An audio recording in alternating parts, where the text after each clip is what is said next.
Hello, everybody. Welcome to my YouTube channel, Intuitive Soul Rising, and my private Facebook group page, Intuitive Soul Rising, same name. We are here today with the beautiful and talented intuitive and medium Alyssa Watling.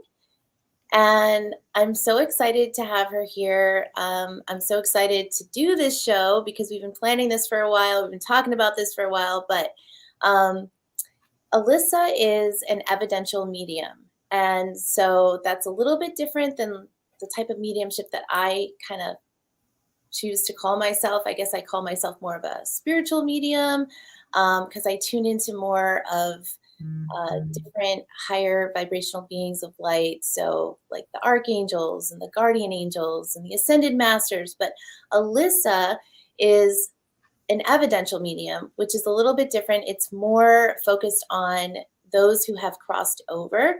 So, would you like to share a little bit more about yourself and what you do and how you would define evidential mediumship?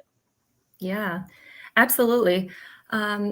So Rachel and I met in a mediumship course, and when I saw her abilities, I was totally discouraged with my own until I came to a place where I just realized that we all work differently.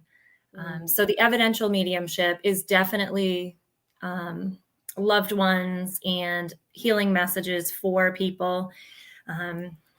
So everybody has guidance from their teams, and that's usually what Rachel picks up on. And I was like, why am I not picking up on this? And realized that it was loved ones. I was working more with individuals who are going through grief and needed to know that their loved ones were okay on the other side. They wanted proof that there was information that could come through me and get to them.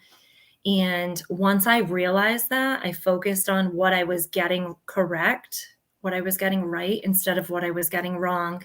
And I realized that my team had a different path for me compared to the other individuals in our mediumship courses and our spiritual classes and all those things. So that I think is lesson number one. Follow your path and your guidance. And just because you're comparing yourself to others doesn't mean you're not doing it right. So that definitely was the beginning of it for me, is I realized I was interested in it and I was getting information, but I wasn't getting the same information in the same way as everybody else. So I had to come to a place where I understood my team and how I get information and how I communicate. And ever since then, it's just picked up. So Yeah. I'm glad to be here. Thank you. Yeah, you're welcome. And thanks for being here. And that class, that specific course that we took together, and that's where we met, was Kristen Davies' course on Mediumship like 101 for beginners. And it was more focused on kind of the spiritual mediumship than it was on the evidential mediumship. So so that was kind of like, mediumship is a broad term, but that course specifically, I felt like was focused more towards like channeling archangels and guardian angels and that type of thing. And I was already doing that, so that kind of fit with what I was doing. But for you, you might have felt like a fish out of water, like, because it wasn't geared to like what your talents were. So, but at the same time, I will say that as I was taking that course with you, like I noticed that you were very in tune and intuitive, like even through that course. So I wouldn't go as far as to say that you weren't picking up on anything in that way, because I remember you gave me a few readings throughout that course that were very spot on. So you might not have known like who you were channeling the information from directly, but you were definitely getting the information. Um, so yeah, so let's talk about like how you like first discovered that you were a medium, or how you came to understand your own gifts before that course even. Yeah, sure. Even as a little kid, I would have premonition dreams. I would wake up in the middle of the night with nightmares. My parents would run in the room and have not a clue what I was talking about. And I would give them information and details in these dreams. And they're like, that's a nightmare. We're going to help you get back to sleep. And then the next day they would hear information either from the family or from a family friend that those dreams were actually truth. Wow. And at that moment, they didn't know what to do. They didn't know how to support me. They supported me the best they knew how, but they had never had experiences themselves. So with me having experiences, they did what they knew best, was say, that's a nightmare, comfort me, put me back to bed. But they always kind of knew I had something that they didn't know or understand. So I was kind of walking around in life and nobody I knew that was close to me spoke to me about those topics. I didn't realize it was any different, but I noticed that nobody else spoke of those things. So I kind of started keeping them to myself. And I always had imaginary friends. I knew people would have babies before they had babies. My mom would always tell me, no, they don't have any children. And I'm like, no, they have a baby girl. And yeah, those things would happen all the time. So that's pretty much what it was when I was younger. I did, now that I'm noticing and speaking to other mediums and other people who channel, I did have some seizures, some migraines, some concussions when I was little as an athlete. So a few bumps to the head. I think they cracked me open a little bit more every time. They're like, oh, let's make her an athlete. So every time she bumps her head, we'll crack her open a little bit more and give her more information. So then I started getting headaches all the time. And I was like, oh my goodness, headache, headache, headache. Well, now I look back at that time and I used to call myself a headache girl. Now, if I get a headache, I will look them straight in the face and I'll say, you're too close to me. You either let me understand the message or back up. Wow. And sometimes the headache will instantly disappear. So sometimes it's a physical headache. And when it doesn't back away, I'm like, uh-oh, I own this one. This one's physical. Either I didn't have enough to drink or I didn't sleep well enough. But if I ask the headache to back off and it backs off instantly, I know it's energetic. So then I can say, I'm busy right now. Give me a moment. I'll give you quiet time and you can come forward and give me your message. So that's a spirit or soul. And I never knew that. So I can't even imagine how many people either are on this live or have been there that get a pain. That I'll just go into that. I started getting pains. Headaches were one. I would walk in a room and I'd like almost fall over with knee pain. And I would just keel over in pain. And I'm like, ow, what is this? And every single day I had a different pain.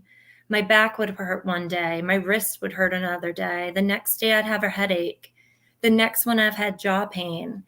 And I thought I was losing my mind or I had a really low pain tolerance. So I had no idea what to do with this. I would sit at work. I would have a pain. I would sit down at a computer and instantly get a headache. And then the person next to me would be like, I have a splitting headache today. And I'm like, wait a minute. Like thinking to myself, is it right here? And then they'd hold their head right there. I'm like, there's got to be something to this. Wow. And then I would have hip pain. And I would walk by somebody and they'll be like, oh, I fell and look at this bruise on my hip. I'm like, this is insane. So I was like, I don't think all of this is mine. So I started getting interested in reading about energy. I was curious about different things. I said, massage therapy, I enjoy that. Do I want to be a massage therapist? And somebody that was into massage said, put your hands together. Can you feel that? And I said, yes.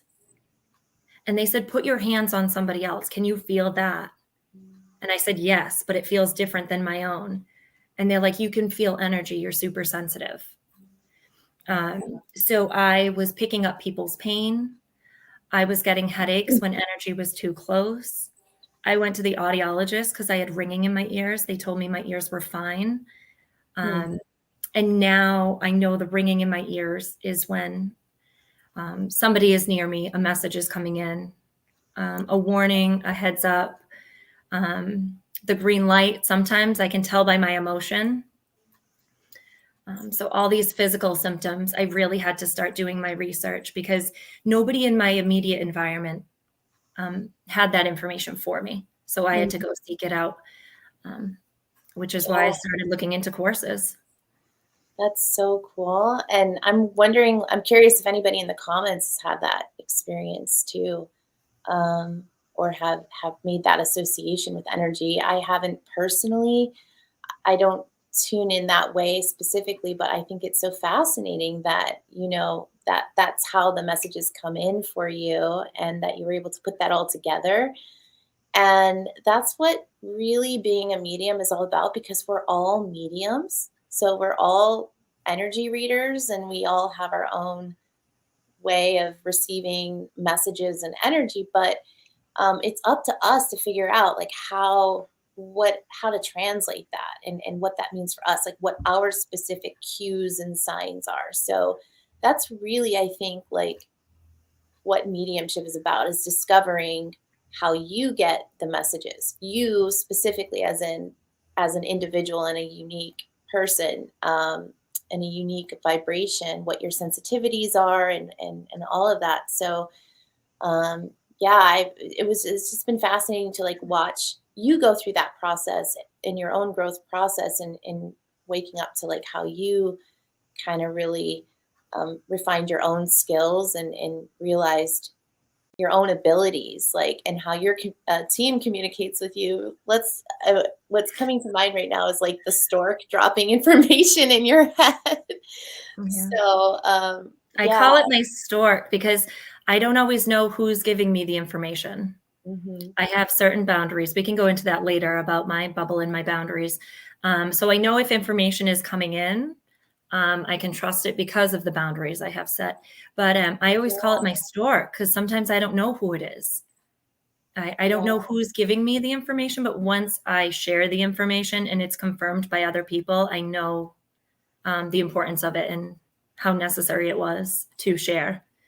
Yeah, so let's talk about like how you got to the point where you were able to figure out like how to translate the message or how you personally received the message and Mhm. how your process of like interpreting the message because you're dealing with like people that have crossed over. So there's very specific information that comes through as an evidential medium. It's all about evidence. So that's really what makes it different from channeling like Archangel Michael, like, oh, Archangel Michael is here, but when you're channeling someone's family member that's crossed over, it's like there's specific information that can come through that you wouldn't specifically know or have any way of knowing about that person, but yet it's evidence because it's proof that because you wouldn't know that or have any way of knowing, that becomes the evidence. So that's where that term comes from. Yeah. um I but have one favorite question. A yeah. lot of mediums, they say, how many kids do you have? Where are you from? How'd you die? What was the cause of death? Yeah. How old were you? My question or request is give me something I wouldn't know. Hmm. Give me something I couldn't know.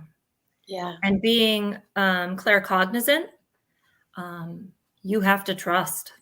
You have to trust that that information is coming through. Um, because something would pop in my head and I'd be like, why am I thinking about this? I thought I was a daydreamer.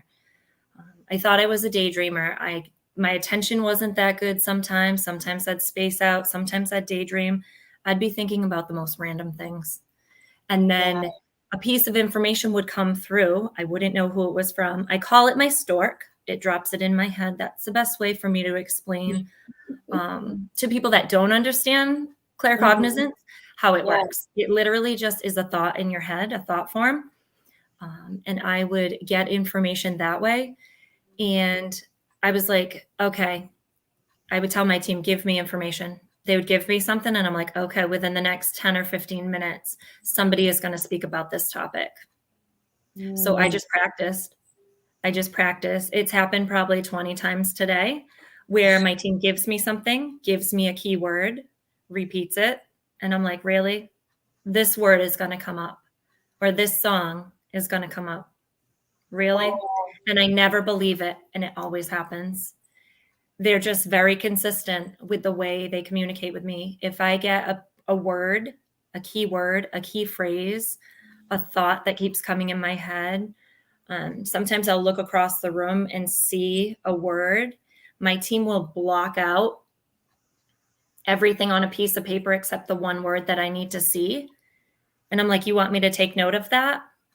And then I just hold on to it. And then later on, I'm like, tell me when this applies. And then sometimes later in my day, somebody will use that keyword and I'm like, oh, you want me to pay attention to this person. So I'll be paying interesting. attention to that person and then I'll Wow. go, I can't breathe. And I'm like, okay, this person, this keyword, this connection, the can't breathe is related to them. And then Wow. they come in and they're like, then it'll get stronger. And I'm like, I'm not saying that. And then it gets stronger. And I tell them in my head, telepathically, I'm not saying that. I am not walking over to this person and saying that. So that goes to one of my rules of they need to give permission. Believe it or not, 9 times out Wow. of 10, they will walk around the corner and say, oh, I'm sorry, I'm just having a rough day because it's the anniversary of somebody's passing and I'm losing it today. And then I look at my team and I'm like, really? So that was most of the permission that I needed.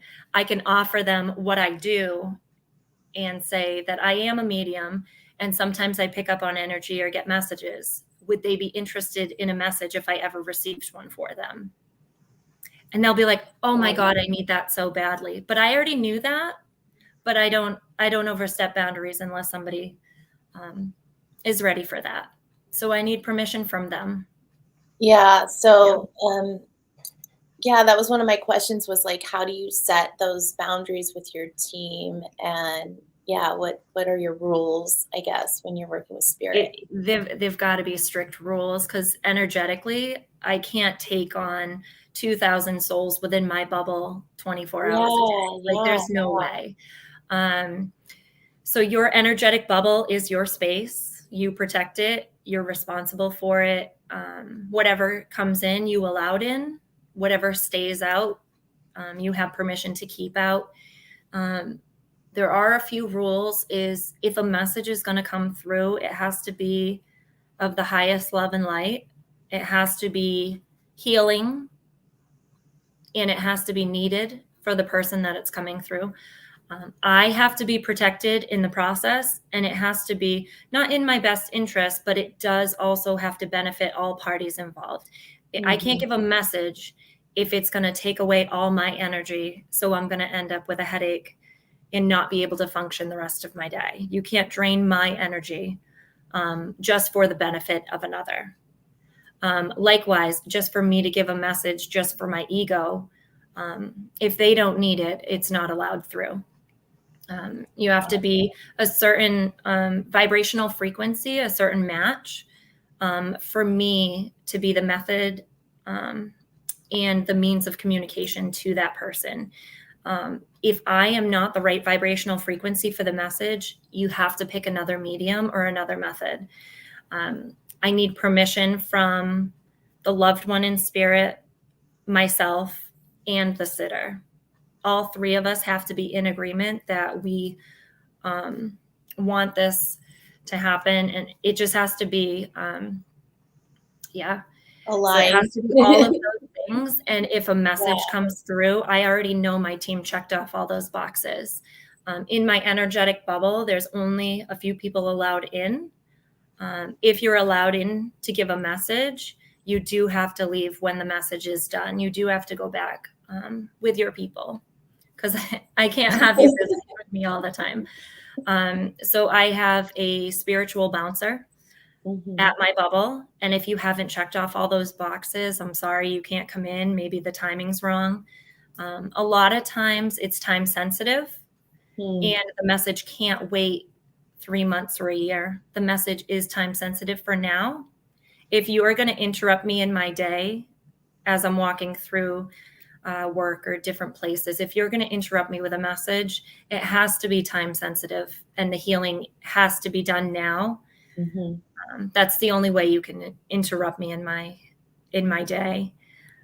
If you're not a vibrational match for myself, but my team determines that the message can come through, you can give the message to my team, who will translate it to me, and I will share it. But you won't be allowed in my space. If you're a corruptive energy, for example, you do have to stay a certain distance away, and the ones allowed in my bubble will definitely relay the message. Wow. I love that. You're very like specific, but it's so important. And sometimes like I think we don't think about that and how important that is, to really, because you're open, you can receive messages at any time and you really don't want to be interrupted and like you said, drained, because it can be, especially with what you're doing, because everybody has essentially people that they've lost and probably that want to come through. I've seen like mediums that are pretty well known, like do like a stadium where they're like live in person, and there's just like a stadium of people, and they're just Mhm. like pulling like who's you know lost someone in a car accident recently, and I always wonder like how are they doing that? It's just like all these people and all these souls Yeah. trying to come in at the same My time. team will make it clear of who it is. Mm, I will look at the person and I'll get a pull. I'll be like, yeah. oh, they're my people. And my team will tell me, claircognizantly mostly, like, you'll have a conversation with them today. And then I'll look right at a piece of jewelry or a tattoo they have. And I'm like, okay, that's the conversation starter. And they're like, if you want permission to give this message that they need, this is the conversation starter. You walk over there and talk about their tattoo, and you'll know who I am. Wow. So a lot of people do know what I do, and some people don't. Um, but I will walk over to their tattoo, and sometimes it's covered. Sometimes it's totally covered. I'll be like, Wow. do you have a tattoo over here? It's that's weird. Sometimes I'll be like, do you have a tattoo on your arm? And sometimes I can't see it. And that's the exciting part, because my team knows that the name is there. So it's covered. So I can't just walk up to them and say the name that's on their tattoo, because it's covered. I'll be like, do you have a tattoo on your left arm? And they'll be like, oh, yeah. And I'll be like, I'm a medium, and I was just attracted to that. So they're like, oh my God, you do that? And I'm like, okay, that's permission. Oh my That's God, awesome. read me, read me, read me. I'm like, that's permission. And your loved one came to me before I brought this information to you. When you say read me, the loved one has given permission. I have given permission because I'm available, and they have given permission. Therefore, if the message wants to come through, I'll allow it. Mm-hmm. That's beautiful. I love that. So what are like some of the messages that you get like in those types of circumstances? Because some of the people that you're reading for are just complete strangers to you, right? You have no idea. Oh, it's always something that I could never know, because that's one of my rules. Yeah. That's one Yeah. of my rules. I might know that they might give me information or feed me information, like, oh, my so and so passed away. Well, that's Mhm. information they gave me. But I will get information like a number. I'll be like, okay, this number keeps repeating. And I'm like, it's either the second of a month, or it's the second month, or it's a 22, or what is it with this number? They'll just keep repeating it, repeating it, repeating it. And they'll say, oh, I don't know. I'll give a name, and they'll be like, yeah, I know that person, but they're alive. That's my favorite. Oh, they're alive. So you're not reading me. And I'm like, no, this is the connection. This is the key. Like, we have to go through this person, because either they have something going on and your loved one is with them and looking over them, um, or it's a name in the family. I'll give a name, and somebody will be like, oh, no, they're still living. So that's not Hmm. me. Um, So it's always interesting. You get little pieces of information, and it'll be like, even my family, it'll be like, tell so and so I'm here. I'm like, I'm not saying that, and then it gets stronger, and I'm like, I'm not saying that. I'm not saying that. Like, I'm not saying that right now. And it'll be like more and more and more, and I'm like, I'm not saying that. I'm like, okay, excuse me, so and so's here, and they'll be like, Yeah. I knew it. I knew it. I just saw a sign, and I was thinking of them.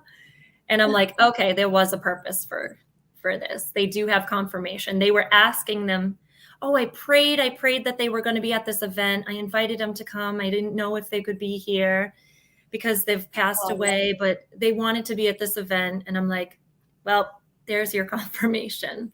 A lot of people They're here. confirmation, and I'm just that confirmation. I'm like, I just have to tell you that so and so is here. And then they're like, oh my God, I knew it. And that's the message.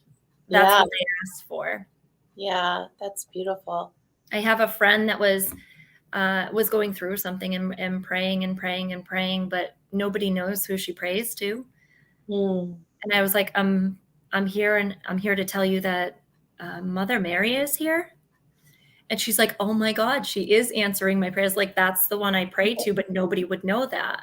Wow. And she needed to know that somebody was watching over her, and that those prayers were being answered. So sometimes I just get those types of feelings. Yeah, I love that. But what you were saying about how they won't like stop, they'll just keep like, no, I'm not going to say that. Louder, louder, louder. Okay, okay, I'll say it. Like, I don't know if that happens with me too as a medium. It's it's been a lot with the celebrity guides that I channel because I really doubt my connection with them sometimes, especially in the beginning. Freddie Mercury, I was like, yeah, no, I don't know you that well. Like I don't know much about you. And so it was just like he wouldn't stop. And then he'd come in for clients and they the celebrity guides would come in for clients. And I'm like, I don't even know, like, do you have a connection to George Michael by chance? Because he's not like he won't stop Yeah.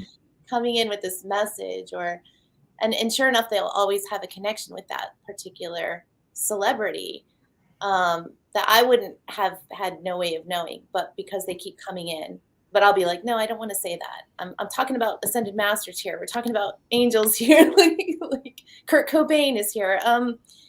Do you have a association with Kurt Cobain? You know, it's just interesting how that works. But so definitely listen, like everybody out there, like listen. Like if you're hearing Mother Mary, Mother Mary, Mother Mary, Mother Mary, there's something going on with that, you know, because they won't just stop. If you push it away, it'll come back if it's something that's like a real that wants to be said. So that's definitely Yeah. My favorite is when people are like, oh, I don't get messages. yeah. I was like, you do get messages, but you don't know how subtle they are. Yeah. It is such a subtle shift that you just wouldn't even notice it. People get goosebumps all the time. You're not cold, are you? They're not cold, and they get goosebumps.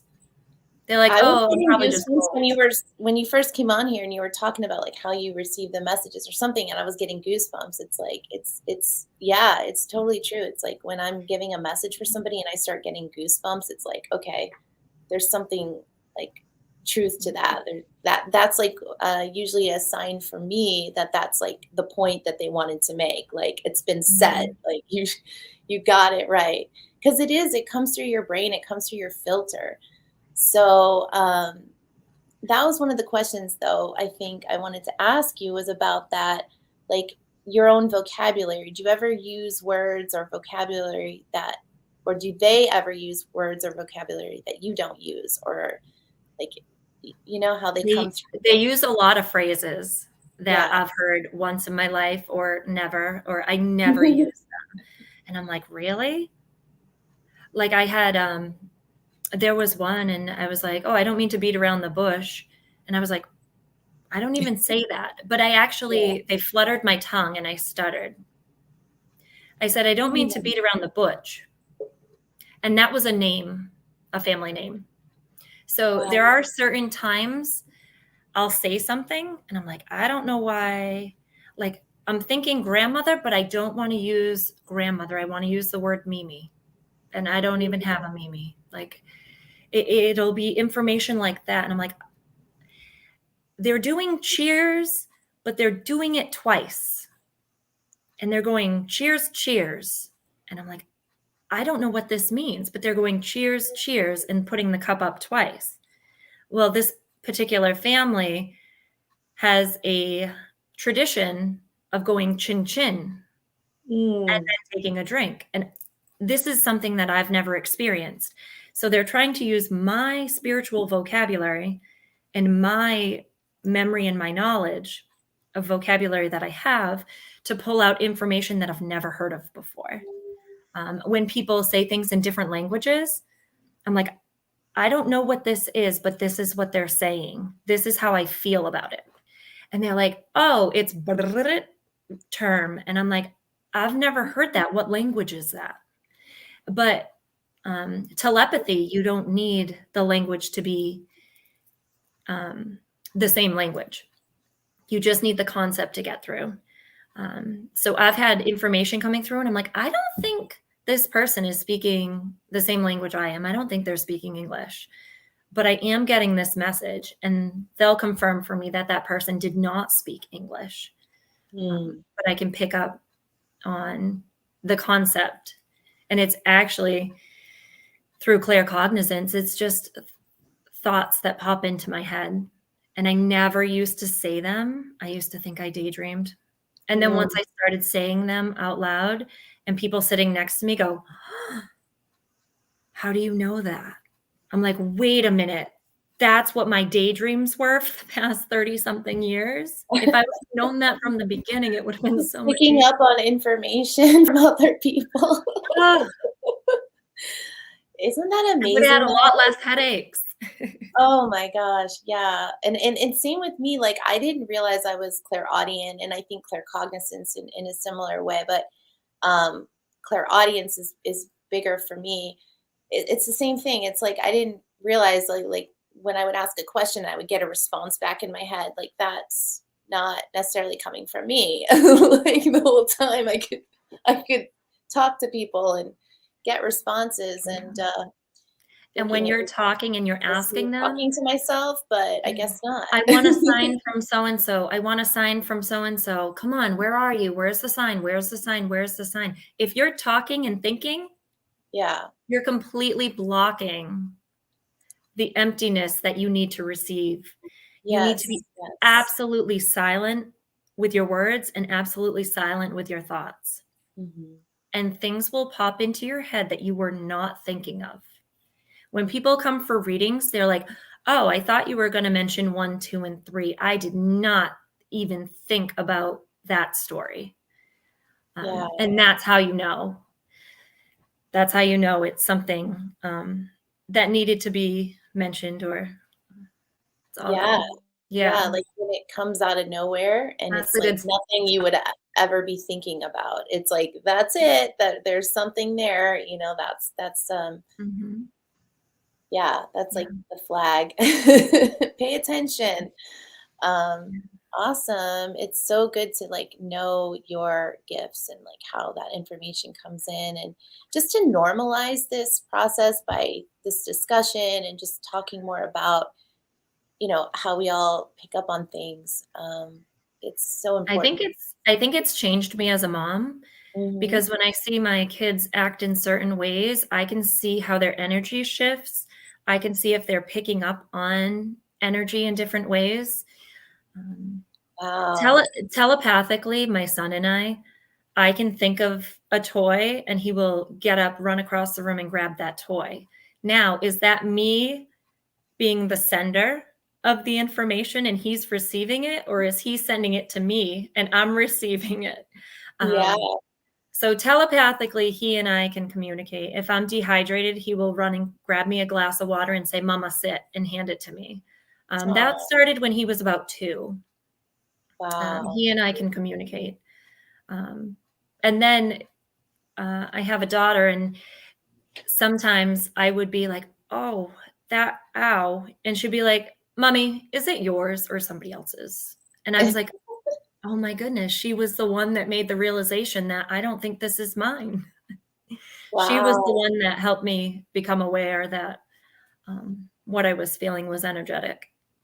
that's amazing. And that was like, did she have any concept of that? She just came out I with that? it's hard to know what their, understanding is because Yeah, what's normal for them is just normal for them. If they see or if they hear things or if they dream, um, who's to say from my perspective what's real to them?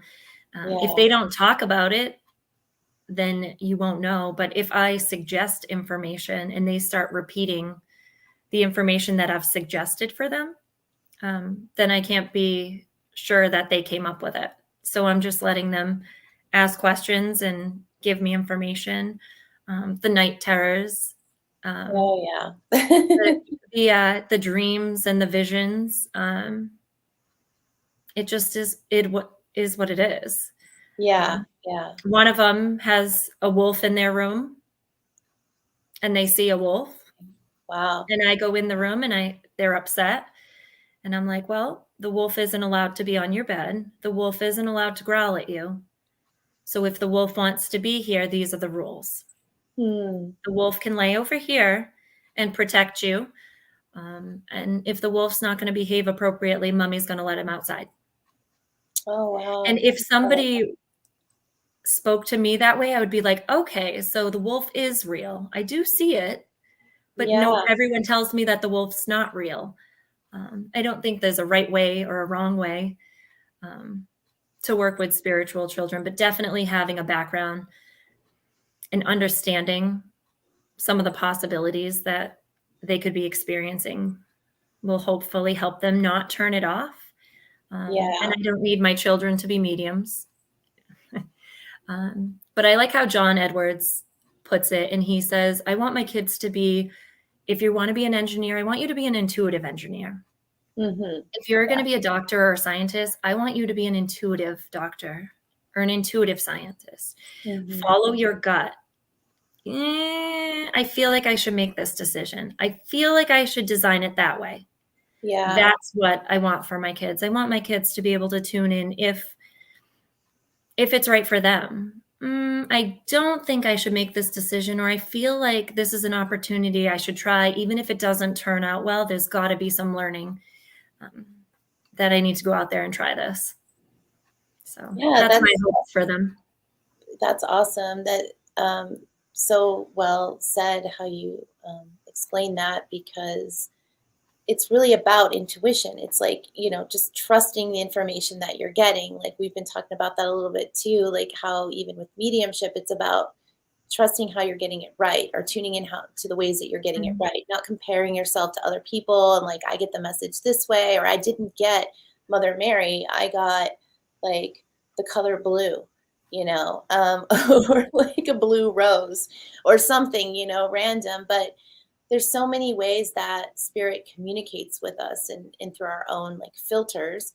And it's unique to us. So it's for us to kind of figure out the language or the way that we're being asked to put that message together. So there's always something right about what we're receiving. So that's important. But, teaching your kids to trust their intuition is really like the bottom line because that's like our greatest gift for anything that we do is just, knowing how to make those right decisions, and that's where that information comes in. That's how our guides show us the way, essentially. So it's so important to know that at an early age, especially to be able to trust that radar system that we have built Yeah. in. I did want And to I like, don't think people are aware of the information they get. Like if you close your eyes at night and you can see colors, you're clairvoyant. You might not identify as clairvoyant or know you are, but you probably are. If you yeah, have dreams and you're like, or deja vu, you're like, I swear I've been here before. If you have ringing in your ears and there's no physical reason for it, you could be hearing energy. You could be picking up on it. if you get the goosebumps or you feel that gut feeling like, I don't think I should do that, I don't think I should go, then Right. don't go. Like when I'm in a certain place and my guides will tell me, go the long way home. And I'm Mm. like, but I don't want to go the long way home because it's going to take me 6 minutes longer. And they repeat, go the long way home. And you don't know why they're telling you to, but if you're going to ask them for guidance, you have to follow it. There Yeah. is a reason that they are looking out for you, that they told you that. And whether or not you figure it out, whether or not you figure out why they told you to do what they did, they Mhm. did. When they tell me I'm going from the basement to the third floor in the building I work, go through second floor. And I'm like, no, the stairs go straight to third and then I can go over. They'll like walk through second floor to get there. I will go up the flight of stairs, walk through the second floor, and then go to third. Wow. But in that passing, I will find out why I was needed. It Yeah. could be a medical situation. It could be something is in need of something. I was recently paddleboarding and my team said, go around the corner. And I was like, no, it's windy over there. And I'm standing up tall and on a paddleboard. You're like a sail. And I'm like, I'm going to have to paddle through the wind to go over there. I'm pretty comfortable hanging out in my cove over here. And they're like, go around the corner. And I'm like, okay, I'll go around the corner. I go around the corner, and there was somebody that had fallen that needed medical assistance.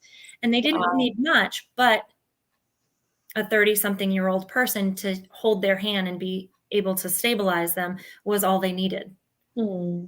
And if I didn't listen to my guides, I don't know how long it would have taken her to get to where she was going. But you just listen.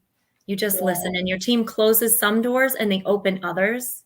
But if you ask for them to guide you, you do have to listen because there is a reason that they're giving you the message they're giving you. Yeah. That's totally true because it really builds your it's mediumship too in listening to your intuition. It's like all about faith. Like I feel like faith is the foundation of you trusting your the guidance that you're getting. And you kind of have to build your faith and your trust by actually doing what they say, by like stepping out of your comfort zone. Like when they're telling me, ask this person if they have a connection with so and so, and I don't want to do it because I feel like it's just not related to like what we're talking about. But there's a reason why they keep telling you to do that. So you have to just kind of step out of your comfort zone a little bit. And when you do that, you actually grow because you get that confirmation or you get that experience that you needed to kind of build that confidence in what you're doing. And I find that with a lot of people that I know and work with as clients, it's really just about them trusting what they're getting and building their own confidence in what they're receiving. And, giving readings to people, like a lot of people kind of, you'll tell them what their team is saying, but it's like, oh yeah, that's what I was getting too, it's a lot of that. And it's like, yeah, well, they just want that confirmation. It helps to give them that validation to know that they're hearing their guides correctly. Mhm. But that's really what it is. It's just building your confidence. So you have to go, you have to do what they say. You have to follow their guidance, especially because you're asking, like you said. Yeah. And Carrie Lynn, hey, Carrie Lynn, said or has a question. What if you see, because we were talking about clairvoyance at night and closing your eyes, what if you see patterns when you close your eyes at night? Um, that seems to be like the same thing what you were mentioning about seeing colors, right? Yeah. Clairvoyance is not my primary clair, Hmm. but I do see colors. I do see things in my mind's eye. If I am supposed to pull a card for somebody, it'll come up in my third eye. I'll see it in my mind. Um, as far as patterns, when you close your eyes at night, everybody has a different spiritual dictionary and different symbols.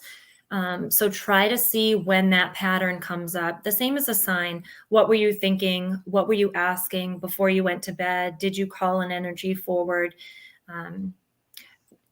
Do you have those patterns with any type of routine? Write down what patterns you had and what happened in your day. People journal, and then you'll, okay, every time I'm stressed out, I see this color. Or every time I'm asking for guidance, I see this color. Every time. Everybody is totally different. Everybody's color system and spiritual dictionary is different. Somebody can see a red rose and say that means love. Somebody can see a red rose and say that means a name. Somebody can see a red rose and say that means an anniversary. You really have to find your own dictionary of information, what colors mean to you. If your loved ones or your team give you this as a sign or a cardinal, you'll be like, every time I think of my dad, I get a cardinal. Well, now your team is aware that you manually just put that in your dictionary. Mm-hmm. That becomes the sign, and they're going to keep giving you that sign because they know you pick up on it. Mm-hmm. So every time you think of dad, the cardinal's there. Or every time you see the cardinal, the stork goes by and puts the thought of dad in your head. They're making the connections for you. But my dictionary would never work for Rachel, and Rachel's dictionary would never work for myself. Yeah. So that's one of the things. They're like, oh, every time I think of this, I think I get blue butterflies from them. Well, you have just decided that is their sign, and they're going to keep using it because they know that's where your train of thought goes when you see that. So they have written that into your book, and they're like, okay, if we're communicating with so-and-so, if so-and-so's energy, if their grandfather is around, it's going to be the blue butterfly. Yeah. And Metatron taught me that too, about like assign your guides a symbol, assign them, like you tell them like, hey, like when I see a feather, that's going to be your sign, a feather, or they might tell you if you're really tuned into your team, like they can sometimes tell you the sign. Like I've had celebrities do that. I'll be like, okay, I really want to know, like you got to come in specific, like you got to come in very clear, like what is your symbol? And they'll be like, I'm going to show you like a star and it's going to look like this color that I'm around. And I'm like, okay, and then I'll see that specific symbol and that'll be their sign. But you can assign the sign as well. And it's so true. Like once you associate that meaning with that person or guide, that's it. Like that when you see that, you can know that they're around, and that's how you start communicating. And everyone loves to use a butterfly, a cardinal for loved ones, and that is very true. Nature and animals, but the signs are not limited to those types of things. It could be the craziest sign. I have a guide that comes in, and when the guide comes in, my belly gurgles. Yeah. Every single time. Wow. I could have eaten, I could have not eaten, I could have a full belly, an empty belly. It doesn't matter. When that guide comes in, that's my sign. They make me feel that sensation in my physical body to tell me they're here. Yeah, like I was like, you have got to be kidding. And while you were just speaking about you can give them the sign, that guide came forward and just did that to me again. Wow. So because we were talking about it, it was instantaneous. Like you can't make that up. And some people I feel like some people are believers, some people are non-believers. And I think this is a big topic about, oh, I don't believe in that, or I do believe in that. I think if you have a religion that gives you peace and hope and makes you try to be a better person, then that's the path we're supposed to be on. We're supposed to try to be the best version of ourselves. If it's a spiritual path, if it's a religious path, it just is what it is. But we're going to get to the Alyssa brain thing because they just pulled me out of that discussion. Interesting. Okay. They're just using that as an example. There's no specific message except for we need to touch on that. What was I saying? And then I'll explain why I just got off topic. I'll write it down. Yeah. They want us to talk about that. But right before that, what was I going with? I kind of lost. It'll all make sense after. I lost track a little bit. I was looking at this a comment that I was. All right, I'm gonna. I don't think it was the Alyssa brain, and I'm gonna totally switch topics because that's how they work, and they wanted to yeah. make it a point because they completely. I had a one-track mind as I was speaking, and then my thoughts were gone, completely gone. They took my Alyssa brain and they put it on the side of the table. Yeah. And they said, you need to talk about this. It's funny because that's your filter has to be like as soon as you came in with that, that happened to me. It was like I felt that feeling like I just tuned into what you were saying and I was like, boom, like whatever we were talking about just kind of like disappeared. This is what it's about. This is how it really is to be a medium, okay, guys? Yeah, the valve is open. It's coming in. We have something so important that we want to say, and they pump the brakes. Yeah. And they tell me to shut the heck up. And I'm like, okay. They're like, whatever you were thinking, they're like, go ahead, try to write a medical document. Sign your name at the bottom. Go ahead. And I'll take the pen and I'll be like, I don't remember my name or my credentials because I'm not in my Alyssa brain. And that's how you know it's not your thinking. It's not your message. Yeah.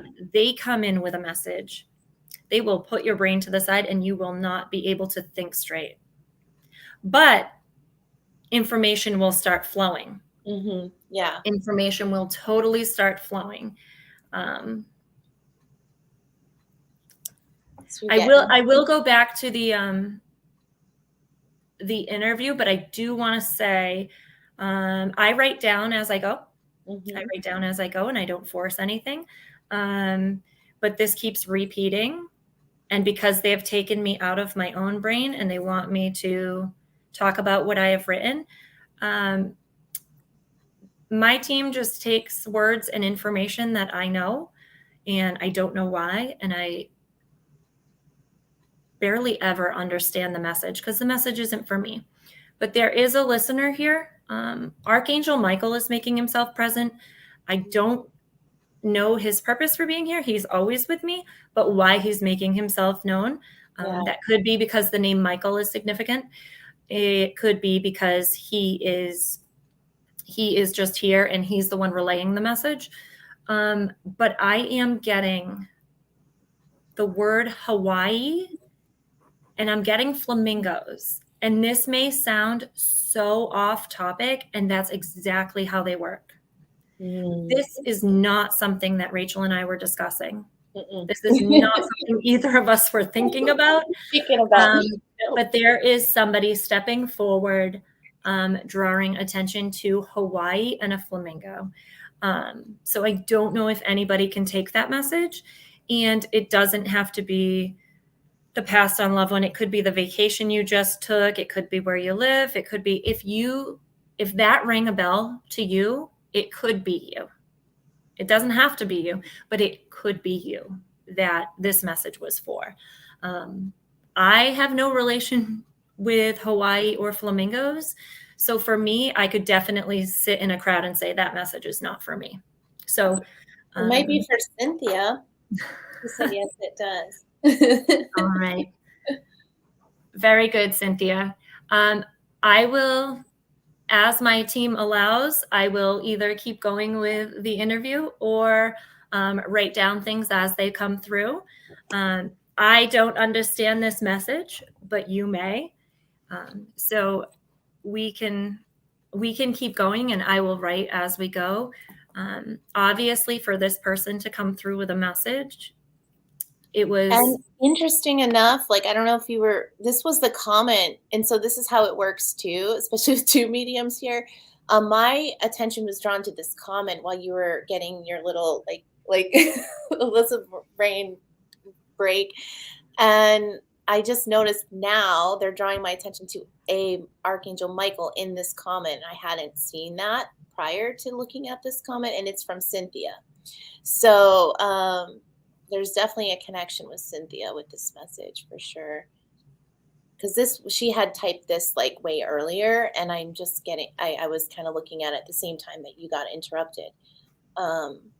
And you were saying Archangel Michael. So let's just look at this. Yes, had this orb of blue indigo light, also orbs of other darker colors following me this couples of last days to a week. And last night I freaked out because I sensed and saw physically 2 or 3 beings, but only the profile or around their shape. And it was so intense I couldn't sleep and called in Archangel Michael because I felt a bit worried and uncomfortable. Would anyone know what this is? Would really appreciate if someone could help with this.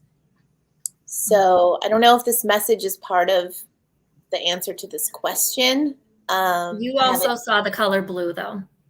You just gave that example. Sometimes our examples, when we speak, they'll be like, during this discussion, give the example of. Yeah, give the example of, and you were talking about seeing a blue light. So this is kind of how it works. This is a great example of you're just drawn to that comment. That's intuition.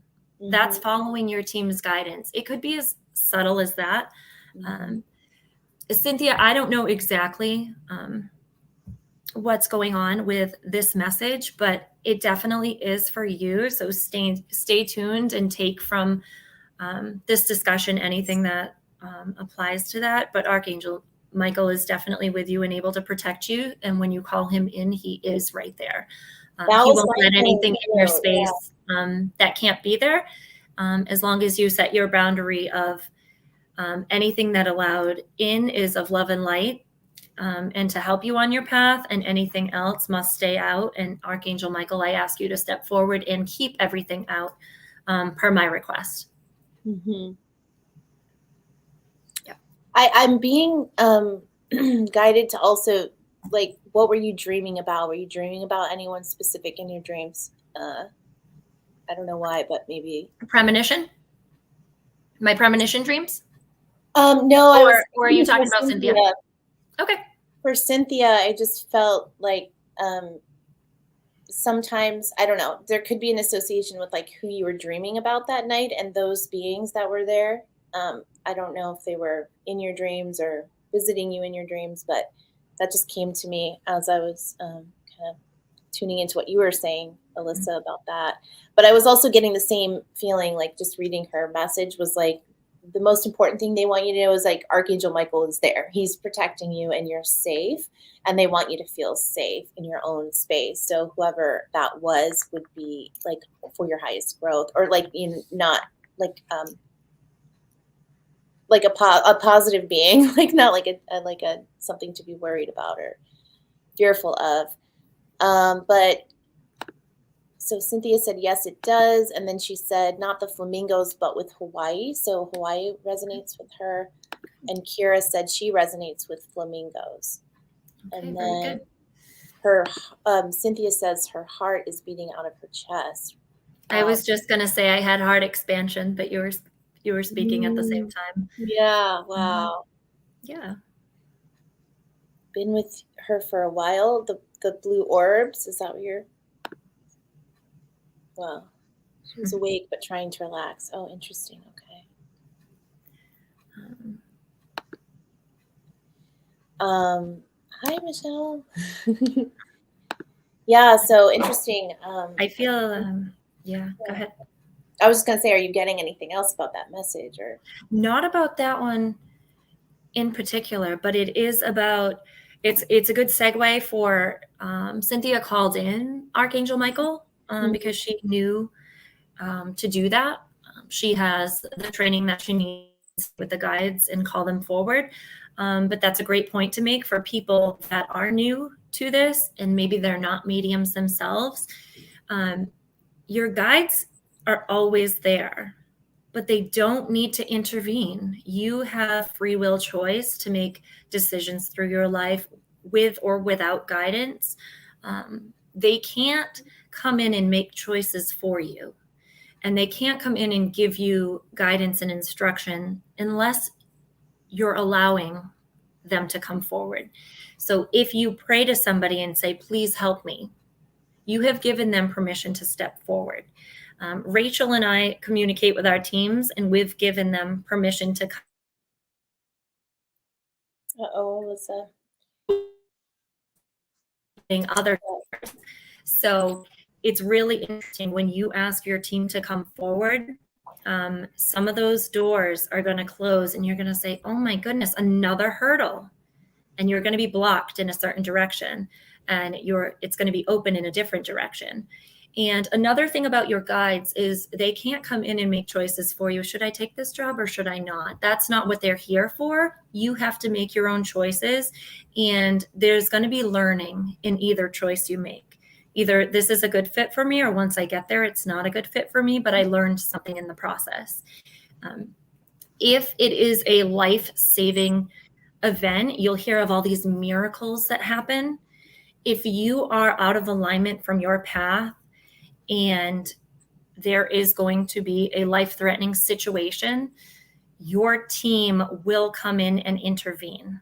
They'll say, I saw an angel, or I was out of my body, but I came back in, and somebody pulled me out of the burning car and there was no one there.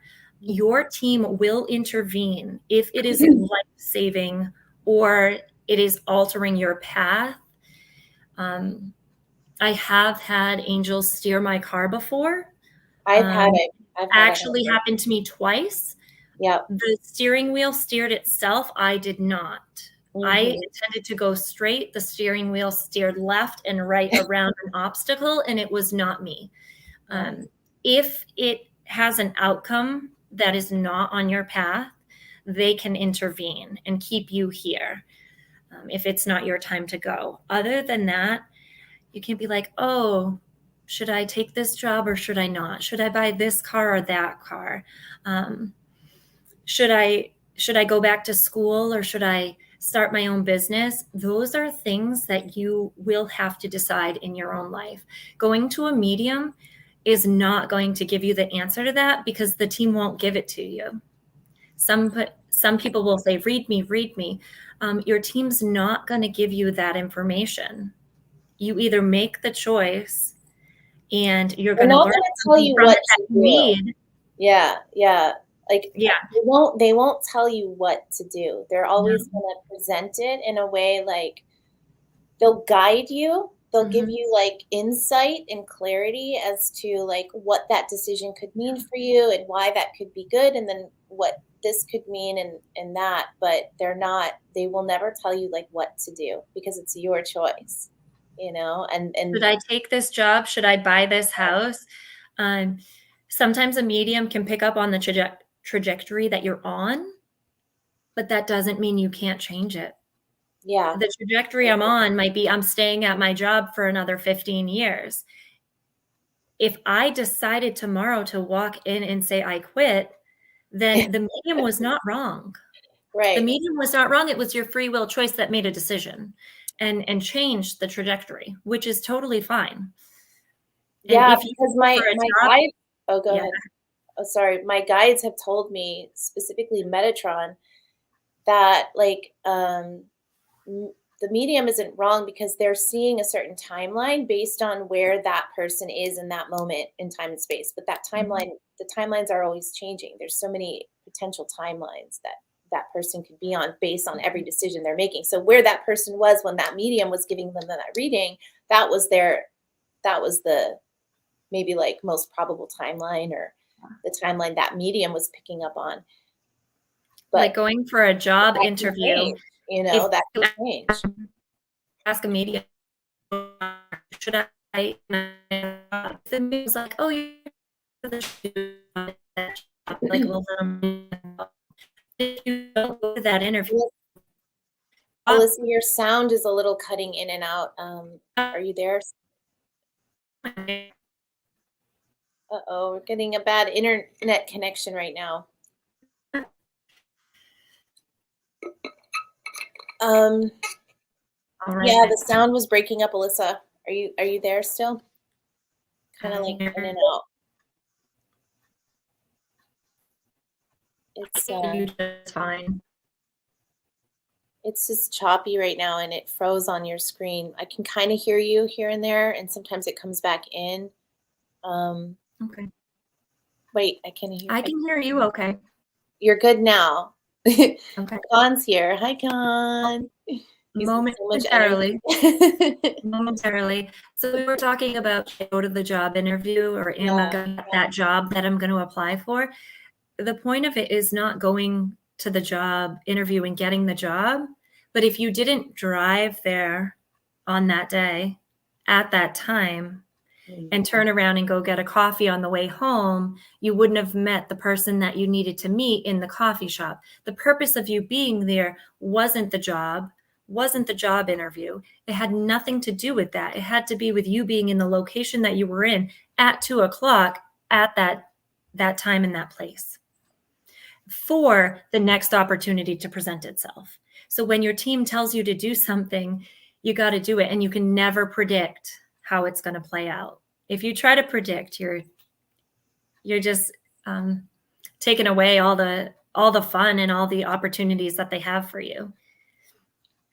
Yeah, that's so true. You just don't know. You just have to go. And it's like all about really surrendering, and just allowing and just surrendering and just go with where you're being guided and just trust that it's all for a higher reason and it's for your highest good.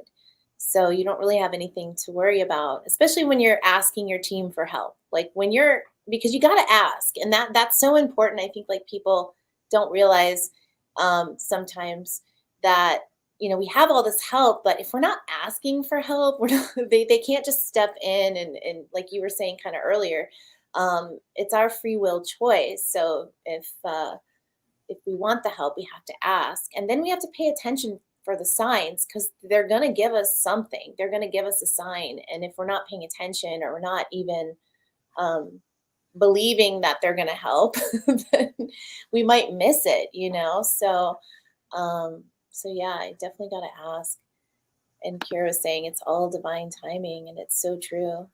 Everything is. And there's like things around the corner that we could not even imagine. Like, who would have thought when I first met you, and when was that? That was like over a year ago for sure, that we would be here doing this live together, like right now, like. Right. I always say you and I are going to work together, but you have to do chapters 1, 3, and 5, and I have to do chapters 2, 4, and 6 because we bring different qualities to the table. Yeah. And there's some overlap, but when I get a piece of a message, you get a different piece, but when we put them together, it just makes so much sense. Yeah, I love how that works. And I feel the same like when I work with like Con, and just like when we're on those our live mediumship practice events in my private group, and there's a bunch of us on and we're trying to channel messages for other people. It's like we all get like a part of the message. And then when you put it all together, it's like this huge message, and it's so awesome like how that works. So Yeah. I love One of my favorites was I kept seeing cracked windshields. So I was like, am I going to get in a car accident? Like, what is this? But you can't stress out your day and be like, I'm not getting in my car today. Like, you can't let it overwhelm you. You just have to say, okay, mental note, write it down. If you want to write it down, take a mental note, say, thank you, message received. You've told me 3 times there's a cracked windshield. And then I get on a call with you and you're waiting for the glass guy to fix your car because I didn't know in the location in the state you live in that is frequent. Yeah, I It is had a not huge in New crack. England. Oh, my husband's truck and my car, my SUV, both had like this huge I saw the cracks in exact the crack windshield. of where it was, Yeah, but you can't predict how it's going to play out. That's just your team saying, we communicate with you this way, watch. yeah. If you want your team to communicate with you, have them give you a key word or something that you wouldn't know. If anybody sings songs in their head, Hmm. you're just going through your day singing a song. Like, why are you singing that song? Did you put it there? Probably not. Yeah, what's Probably the not. There's message in probably a that? message in it. Yeah, I And love that. sometimes certain energies will always play the same song. It's like their intro song. Oh So I yeah. have loved ones that'll play a song and I'm like, oh, you're here. What do you got for me? It's like that with me and the radio. I just know all my guides have songs. Like even Merlin has a song. Um, like if whether it's a musician guide or not a musician guide, they all like have their songs, and that's how I know they're coming through. Even like my dad, his birthday is coming up, so he keeps coming up in my mind, July 8th. But he's on the other side. But his song is The Joker. So it's like Steve Miller Band. Um, but yeah, it's interesting. Yeah, it's really cool how that works, and they'll put the songs in your head too, as well. So gotta pay attention to that. Yeah. Um, I was just speaking with somebody, "Oh, I don't get any signs." And then I said something and she's like, "Ooh, I got goosebumps." And I'm like, "You do get signs." And then she's like, "Alyssa, what does it mean when I see this number?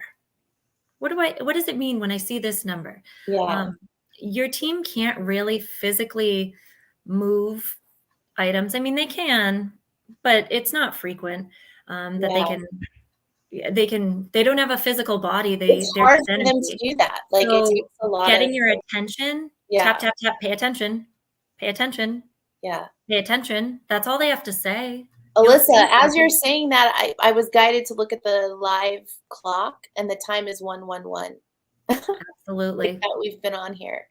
That's so interesting. Absolutely. That See, was the and number you're she just was talking seeing. about numbers. That was the number she was seeing? That was the number she was seeing. Oh Yeah. my gosh, see? Yeah.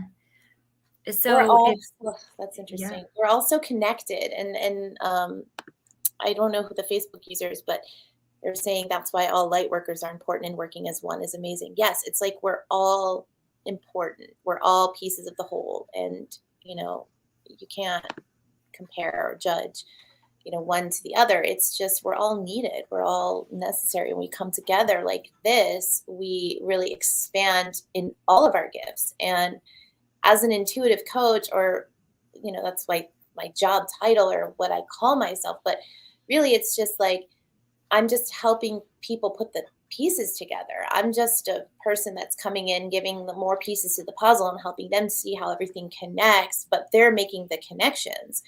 I'm just giving information that their guides want me to give them to help them make those connections. And then once they make those connections, it's like something turns on with them. Their gifts expand. They're all of a sudden they're like, "Oh, that makes sense. I got the piece that I needed," and they move to the next level of what they need to learn and where they need to go, and um, all of that in their own growth process. But it's just beautiful because um, it's like I'm just amplifying the energy. I'm just bearing witness to what they already know, and they're having their own experience. But when they can kind of reflect that off of me, and we can share in that experience together, it makes it more real, and it makes it more like tangible. And then it opens them up even more to seeing how they're connected to their own guides, and how those messages are coming through for them. So it's beautiful. Um, I Yeah. love our mediumship practice events Yeah. too for that same reason. Yeah. Um, I was and going to mention yeah. cards, using cards as a tool. Oh, A yeah. lot of people don't automatically start getting messages intuitively or don't Mhm. know how to use their bodies, so they use a tool. Um, Cards are a great tool for anybody that has never used them before. How I do it is I lay them all out and I start my hand moving, and my team can move my hand and stop it. And then my hand starts to Mm. shake. Wow. Um, so I start to move my hand, and then they will move it to the card that I need. And I'll look at it and I'll say, there's 4 cards there. I'll be like, which one you want? And my hand, and it'll, some use pendulums, different things, different tools. So if you like to use different tools, cards are a good one. And there are a lot of messages and options. If you're not in your spiritual dictionary, there are options and messages available on the cards that when you touch it and flip it over, you can read words instead of just picking them intuitively. Like I have an example that I use all the time. I see a pink flower. I see a pink flower. It's an impatient. Mm. I never knew what that flower was. I was like, oh, it's a pink flower. It's a pink flower. And the lady's sitting there saying, I don't know of a pink flower. And I asked my team, I was like, is that impatient? And the woman's mother was impatient. That was her personality. Oh, wow. But I wouldn't have known. The first time it came through, I had never had that sign before. I'm like, there's a pink flower. There's a pink flower. I know what I'm getting. This is clear as day. I can see it. But the interpretation of the message. So until you have that in your vocabulary, use different tools. Cards are a good tool. It could be tarot cards. It could be angel oracle cards. See how your team works with you. You can shuffle. Some members on your team will just fling the cards right out of the deck. You'll That's what they shuffle do and for one will me. fly. You're like, you can determine what your protocol is. You're like, I use the jumpers or I don't. Yeah. Nope, I don't use Exactly. jumpers. You Throw set them the back in rules. your deck. Once you tell your team how you're going to use them, Mhm. oh, they'll send cards flying around the room if you'll use the jumpers. Yeah. They'll Totally. just throw them across the room as you shuffle. And it's not just like they just pull out of the deck a little bit. They will fly across the room. They'll just like flip magically over. Yeah. You're just shuffling, it's like, and then sometimes it'll be like the card when I pick up the deck and I just, pick up the deck and it's like the card that's facing me. Sometimes that's the card. It's not always the card, but sometimes it is. And when I'm guided to like, that might be the card. And I question it, I put it back in and I shuffle it. It's like, it'll flip out again just to be like, yeah, it was, you were picking up on that, right? But yeah, I totally recommend using cards. I love to use cards. I do it for every reading I give. Like I tune in if I have a reading with someone or a coaching session before we actually meet live in person. I'll tune into their energy field prior. I'll see what guides are around, who has a message for them, who wants to step forward. It's different every time according to where they're at in their own process and what they need and who wants to come forward. But I'll do that and then I'll ask, okay, who wants to pull? Do you guys want to pull cards for this person as an extension of their message? And then I'll have them actually tell me who wants to pull cards, how many decks they want to pull from, which decks they want to pull from, how many cards they want to pull from that specific deck. I get all that information up front, so I'm not wasting any time because I have to be efficient. I need to know, like, is there 2 cards from this deck? Okay, I only need 2 cards. I don't need like 4 or however many. I just get my brain out of it, and then and they totally direct that process, and then those cards usually confirm or are added layers to the message that they want to share with that person. And then it's just confirmation. It's like, oh, they're giving me a message and they're explaining it. I'm like, oh, well, that's what the card said, but I didn't, I'm just channeling the message, but then it's just, I don't know. It's just added layers to. Yeah. I often pull a card for confirmation. In the beginning, I Yeah. use cards as the message. Mhm. But then as you practice and keep doing cards and keep doing cards, and when you're in the 200s, you've done 200 card pulls, then you've done 500 card pulls. They're like, you don't need the cards anymore. Yeah. And then sometimes I'll go to a reading at somebody's house and I'll get a picture in my head and I'm like, okay, bring that deck of cards. Okay, I'll throw that in my bag because I'm not bringing my whole house of crystals and cards with me. Yeah. But now their new trick is using my clairvoyance and my third eye. And right here, they put an image of a deck. So they don't tell me how many. My team works a little different, but there's no right or wrong way. It's just how I have requested they work with me and how they have requested I work in return. I will get that image of that deck and I'll say, okay, spread them out, and my hand will go right to a card. And I'm like, any more? And my hand will start going. I'm like, okay, there's more. And then I'm like sitting there, there's no more. So I'm like, that's it. And I'm like, any other decks? And I get nothing. So nope, no more decks. I don't know how many cards I'm pulling until I start working. But either process is totally fine as long as your team and the medium work together and figure out how you guys are going to work. Yeah, and you can switch it up too. Like I used to work a certain way with my team, and then I kind of just felt intuitively drawn to try work more with the pendulum. So I used to not use a pendulum, and now I use a pendulum, but I like a pendulum. I just think it's fun to use it. Um, and so, you can set new boundaries with spirit and say, well, now this is what this means. So when I want a yes, I get it through the pendulum, you know.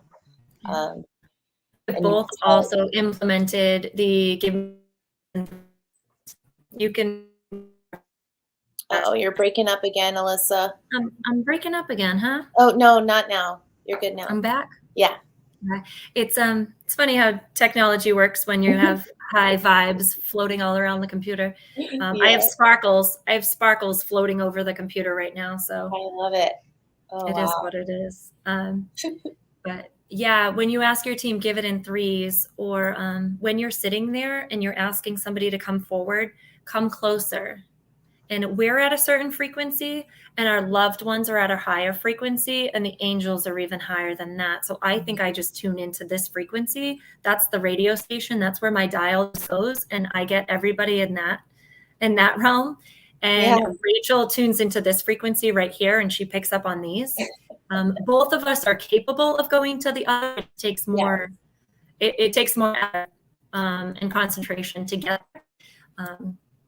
But yeah, we're all on different frequencies. You can ask them to come closer, slow down their vibration, repeat themselves. And I know Rachel loves to tell the story of how my team works with me in clues. Um, oh, yeah. The riddle me this, riddle me that. yeah, yeah. Some Those people chambers think are I'm like very all influential. over the place with this, but they just give me a breadcrumb. They It's give like a me a scavenger keyword. hunt. You're, It's a yeah. keyword. But honestly, they do that with me too, and I kind of learned that method through learning how your guides work with you. I started picking up on that too, how my guides work. But I think it's just how the universe in general is. It's like you were saying this earlier. It's where your attention is drawn. It's just your intuition. It's like almost like your body will look at a certain word before your brain even has an opportunity to register what you're looking at, and how that might be a message for or a synchronicity or something that you're supposed to share, or relative to what you're asking in your mind or questioning. um, so My team is pretty quick with communication. mhm. When they're communicating with me, somebody will be asking a question. I'll be like, 7. Yeah, I like it haven't comes asked the before the question question is yet. But telepathy got to me quicker than their words did. done. They'll be like, I wanted to ask you about I said blue. Yeah. And they were like, I didn't ask the question yet. I said, was that the answer? And they were like, yeah. So I'm sitting here and I have no confirmation of what the message was. They're like, I understand. And Yeah. that's another important thing. When you go see a medium, it doesn't mean that they know all your their top secret information. They do protect your identity and something that happened from you, whether it was a scenario or a story or a memory or something that was good or bad. Um, they won't always say the message. I'll look at the person and give information. And I'm like, if you don't want to talk about this, look at me and say, I understand. Yeah. When I get I understand this, I just go on to something else. That's another thing that's tricky about individuals that are either open to it or skeptical. They will sit there and not give any feedback. So if I give a piece of information, if I use the name, I'll just pick any name, Katie. If I use the name Katie and they understand that name, Yeah. I will sit there and I'll be like, does that make sense? And they'll be like, I will ask my team, okay, I need clarification. I need more information. So now I'm sitting here for 2 minutes asking them for clarification, and they're not giving it to me because the message was already received. Oh, wow. So now they're playing a game with the medium because they just want proof. Well, now you're wasting the medium's time and energy, and the team is totally blocked off because you already understood the message. So Wow. I'm like, Yeah. I'm going to have to move on if you don't understand this. Like they're just repeating the name Katie, Katie, Katie. They're not changing it. They're not saying anything different. They're not giving me any other information. If you don't understand this, that is okay. We'll write it down and we'll go back to it later. Or you may understand it after the session. Some people will sit in a mediumship session and say, I don't understand. When they go home and talk to their sibling or their parent, they'll be like, oh, I totally know what that means. And it was something they didn't know, but they didn't find out until 24 hours or 2 weeks later. But it is tricky when somebody goes to a session and they do understand something and they're like, I don't know, you tell me. And I'm like, well, that's what I'm getting. And that's what I just told you. Yeah. But now you're not just receiving the information on the other line and saying like, I understand or I don't understand. If you don't understand it, just tell me you don't understand it. I will ask for clarification. The team will give me clarification. If you understand it, we And can you're move just on. asking I can me get more to, messages. yeah. I can get more messages for you. Yeah. Yeah. So that one's a tricky one when people are like, you tell me. Or if you get a name and I thought there was a dog. So there was a dog and I thought I was getting Russ. And I'm like, is the dog Rusty? Because I'm Yeah. like, I put my Alyssa brain and my intuition together saying like, if this is a dog, it's like Russ. It wasn't the dog. It was transitioning into a loved one. So the loved one's name was not Rusty, but did have Russ in the name. Yeah. So Yeah. it was a different scenario, but yeah. they took my response as invalid because I called the dog Rusty. And it was really transitioning to the owner of the dog. Yeah. And that was the name. Or I'll give a name and they'll be like, that person's alive. You're not speaking to my loved ones. Well, they're giving you a name and telling you where this message is going. We need to focus on this person. Or this is a family name. And once you know that it's a family name, you could say, yes, that is a family name. And that's why you're picking up on it. So knowing how a medium works is definitely helpful when you go in to get messages. Being too critical, you might actually block the flow. And if you need too much proof and confirmation that the medium is picking up on something, you might actually block a few minutes of messages by being a little bit more stubborn and saying, I don't understand. Yeah. I don't know. I don't know. You tell me. I don't know. You tell me. It's easier to stay in a vibration where you say, yes, I understand that. Okay, continue. More messages will just keep free flowing. Yeah, it's all about being open to receive, and both people have to be open to receive. So the medium is obviously open in that moment, but the person, and I've heard this from other mediumship teachers too, the same thing. So it is important to know this. However open the sitter is, or the person receiving the reading, is how much information will actually come through. So it really, and I've felt this with other people that I've been around. It's like you can just tell, like, when the person's like closed-minded or not a believer in that, you're not getting like downloads, you're not picking up on like the information for that person. It does feel blocked. It's like there's resistance coming from them to receive it. They're not fully trusting the medium, they're not fully trusting that it's possible to get this information, they're skeptical. It does block the information from coming through. So just be open. And then also sometimes like information that comes through, it might not resonate with you in that moment, because there's just sometimes for me and the readings that I give, it's like there's just so much coming in. I feel like you almost have to hear it a second time sometimes, or to really process it all. It's like they're kind of just giving you stuff that's going to activate you or get your attention for something that might happen in the future, or for something that you need to know for you're not fully conscious in that moment why that's important or why that message needs to come out. But I'll tell you, like, I channel like Jesus, I channel like, a lot of the same guides for different people, and they come in different ways and different tones and different like it's just amazing. It's all based on like what that person needs and how that person needs to hear the message. It's not just about even the message that they're coming in. It's the how they're going to give that message. Mhm. Like some people they need to come in blunt. Some people they need to come in very like carefully and very lovingly and very, it's so fascinating to me.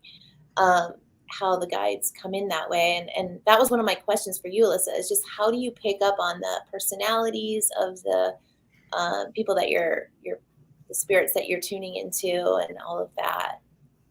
I notice my personality will change. If this person was soft spoken, I will not want to interrupt the sitter, and I'll pull back, and I won't want to interrupt, and I'll be very timid and quiet and soft spoken. And then there are some that will jump the table. They'll be like, they'll get loud. Some of them will choose to use adult language, and I'm like, before I rapid fire what they're actually saying, would they swear a lot? and the sitter will confirm, oh yeah, that's them. And then I'm like, okay, because this is what they're saying. And I can't use my Alyssa filter to change the message.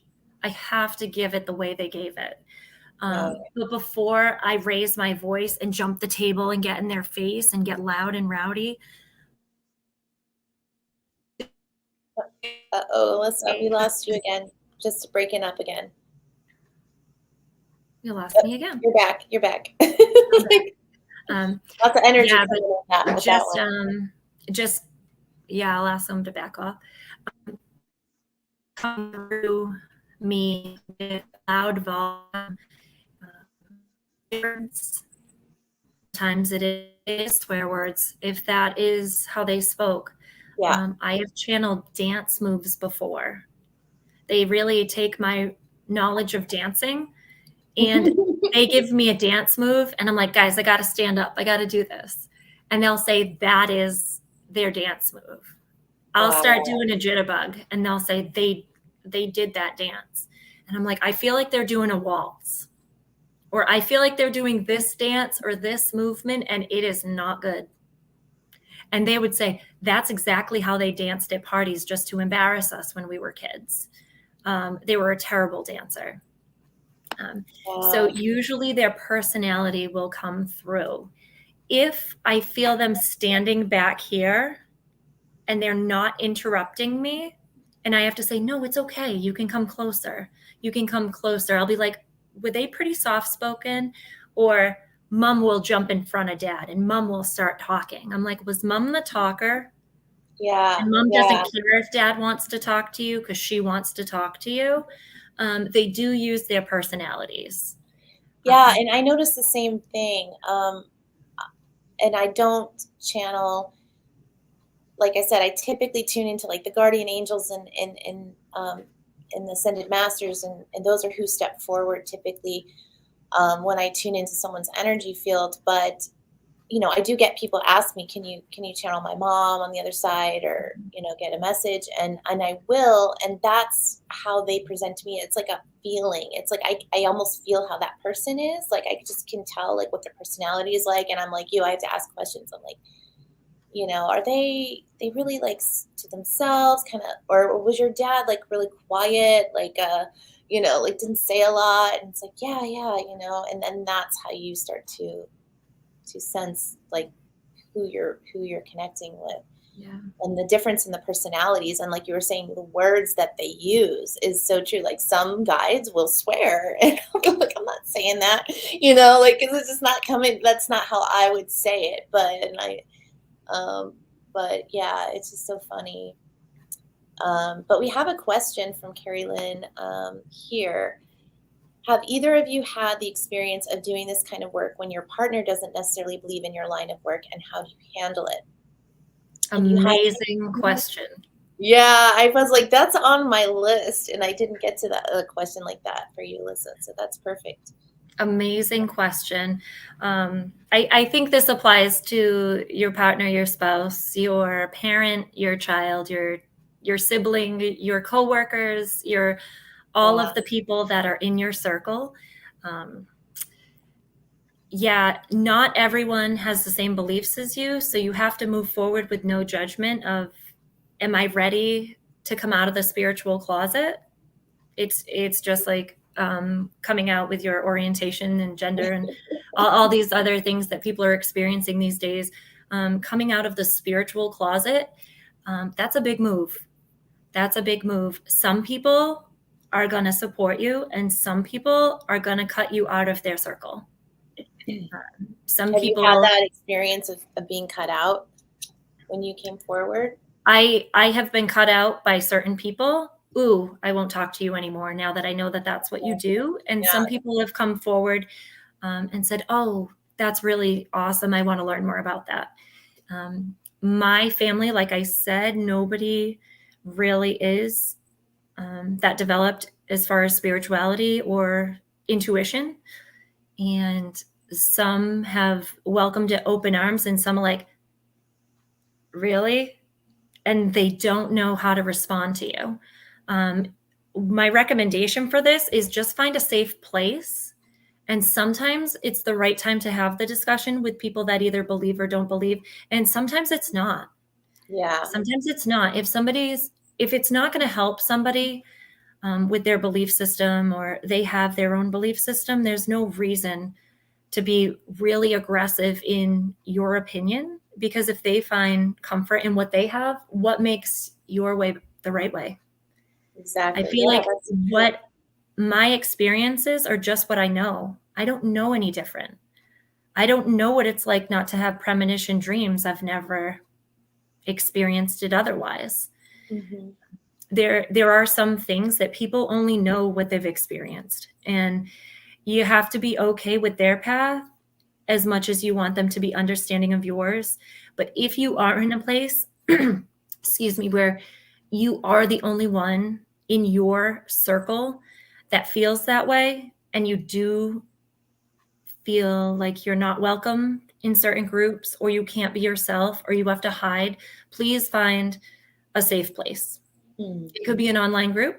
You don't even have to include your family in it.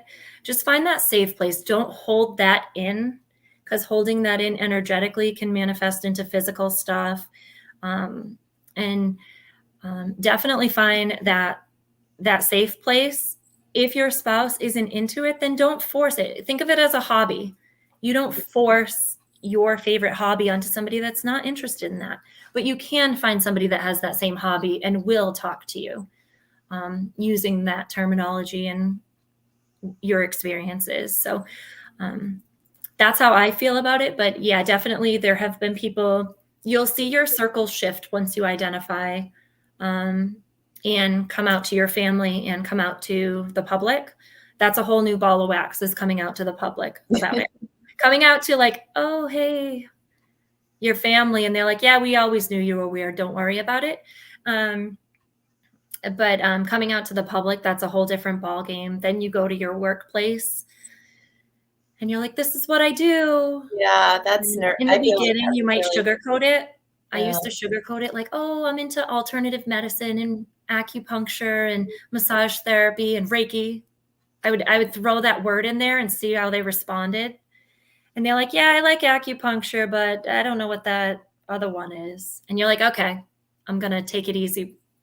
I'm going to go gently with this conversation, because um, they're not somebody that really goes for that healing method. So um, you just pick your audience, and it's just like any conversation or any hobby that you have. If there's Yeah. certain places to talk politics, there's certain places that it's not the best conversation. So find a safe place. And I've found Rachel in this group, and they've let me be myself, my true authentic self. And then when I was able to learn about it and understand it, I was able to explain it to my family a little bit better. Um, and they understand how I get information. And I've been able to show them with experiences that this is what I experience, but now they've had experiences. Once you've had an experience, you may consider yourself a believer, you may not. It's not about believing or not. But if they're not a believer or they're a skeptic, just understand that they probably haven't had the experience you have had. I've had thousands and thousands and thousands of experiences, so I can't deny it anymore. Yeah. Other people haven't had any. And Khan's saying, he's saying, as he's telling more 3D people, he asks them if they've ever had a gut feeling, a knowing of something. That's all this is, practicing that gut feeling. Yeah, it's like Absolutely. everyone can, relate to that. Our knight in shining armor, Khan and I. Yeah.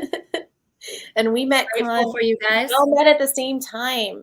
Alyssa, Khan, and I, and so And many we others do here. and we do Kira different was work. too. Kira, We do different work. yeah, we were all in the same mediumship courses with Kristen. Yeah. So here we are, Yeah.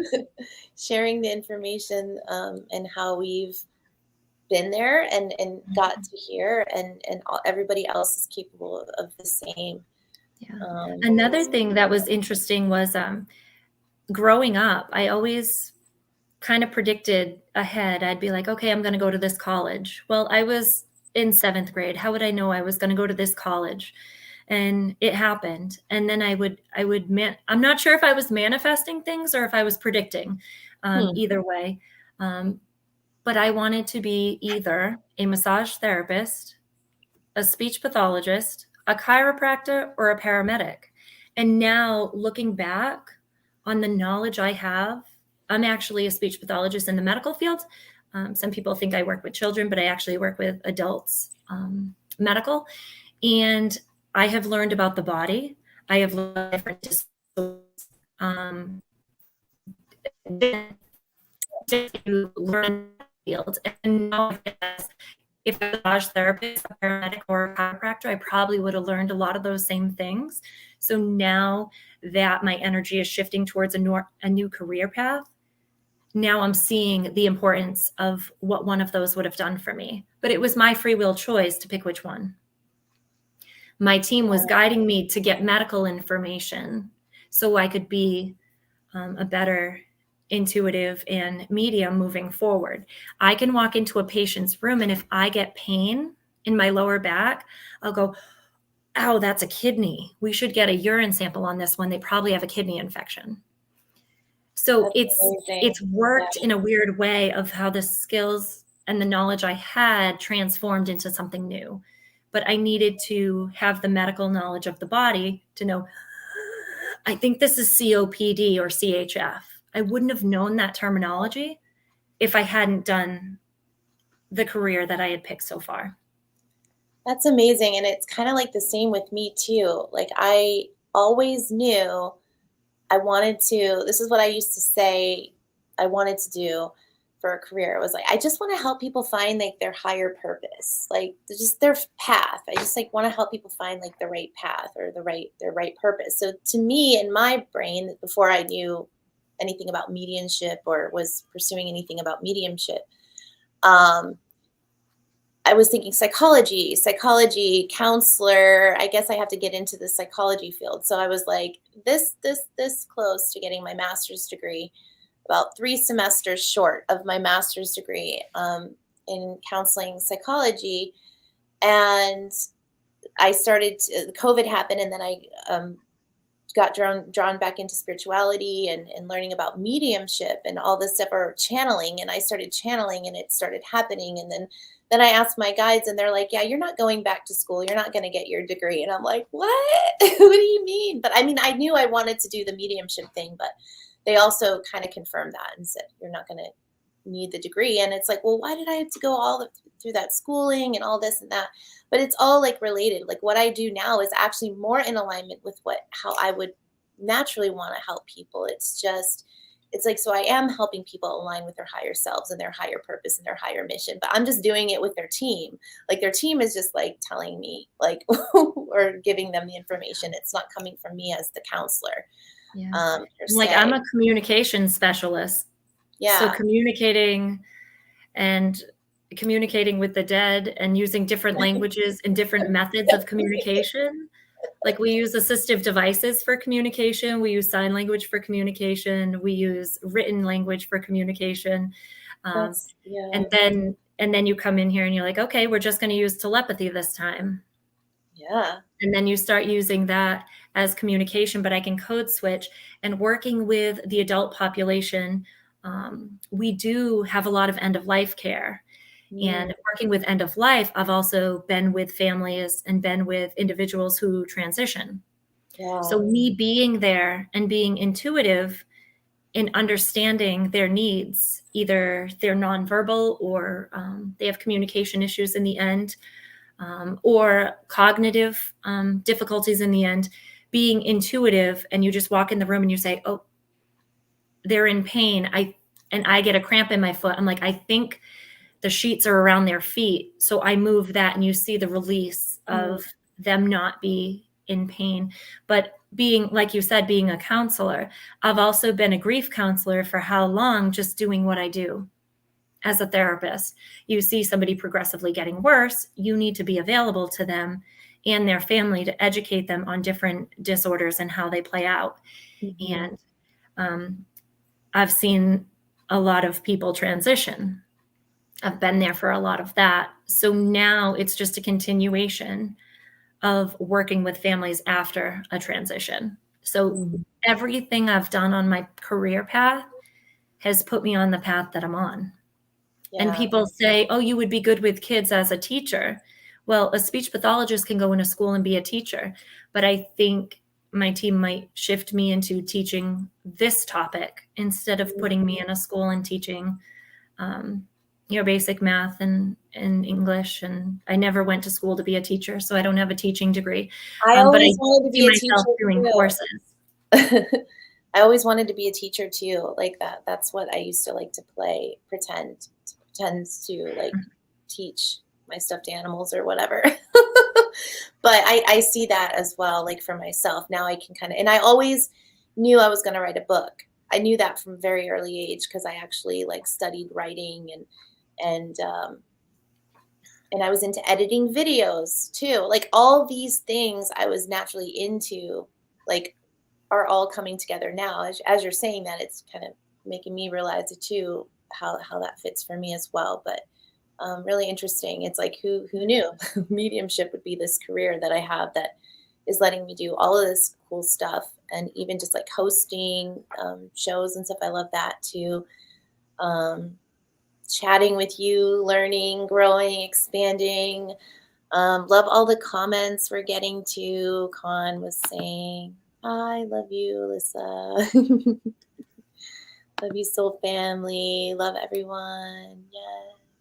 Yeah. I didn't think I'd end up being a medium. I thought I was going to be doing Reiki. I'm a speech therapist by day, and I do Reiki by night. So I just learned when I was like, what is this? Why do I feel this way? Why can I pick up on people's stuff? So I took some Reiki courses, became a Reiki master. And then I've realized the flow of energy. And every time I did Reiki on somebody, I was getting messages. And I'm like, hold on. This is a whole new ball of wax. Like, what are we That's like looking Jenny at now? Hart too. Jenny Yeah. does that. She's in the comments too. Yeah. Yeah, and now she's like Jenny does wonderful work too. and getting all this information. Yeah. I love it. And yeah, you should talk about, well, I wanted to share this comment real quick. Someone was saying, I'm now a certified clinical hypnotist and a vibrational sound therapist. That sounds really cool. So once you start working with spirit, you will branch out to other gifts. Yeah, totally. Totally. Absolutely. But why don't you share a little bit about your sessions and how, because I know you still do Reiki, right? Or do Yeah. you? Yeah. I do. And actually, I don't have a storefront or a location right now that I'm at, but I am doing mediumship sessions via Zoom. If you are in my location and I can get to you, I can do it do it at your home or something like that. And I want to share this is her business page, her Yeah. Facebook business page Right where now you. I have a Facebook page. You can find me on TikTok or Instagram or Facebook, or email. Soon enough, I will have a website where we can book sessions through there. So if anyone has any information on that or web design and they want to get in touch, then that would be Me amazing. too. But, I haven't gotten mine up yet. I have the domain, yeah. but People contact me mostly through email and Facebook right now, though, if they're looking for a session. But yeah, I am trained in Reiki. I'm a Reiki master. I also do angelic Reiki and REAP. I don't know if you guys have heard of REAP, but I can definitely get you the information wait, on what that. is that? Tell me. It's remote energetic alignment process. So it's REAP. Anybody in the comments that wants this information, you can type right now that you're looking for that information.